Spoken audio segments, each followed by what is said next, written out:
Hello everyone, how are you doing? This is MD Tech here with another quick tutorial. In today's tutorial, I'm going to show you guys how to set up an auto reply in Microsoft Outlook. So basically auto replies or automatic replies are basically common notifications that users would provide when they're out of the office or unavailable to respond to email. So if you're looking to set one up or maybe turn one off, we can achieve both by basically following the same steps. And without further ado, let's go ahead and jump right into it. So all you have to do is open up the File tab.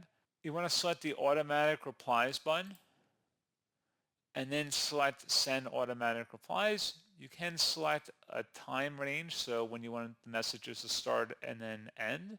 So if you're going on vacation from a set period of time, you can select that range for this message to go out. And then at this point, you can go ahead and type in or copy and paste whatever message you want to automatically send out. And you can also adjust the rules by selecting that option as well.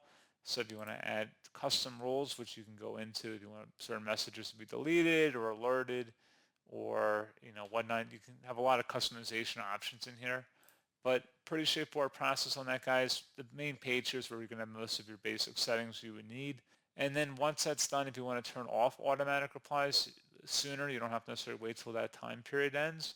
You can select the turn off button here, and that'll turn off the automatic reply window.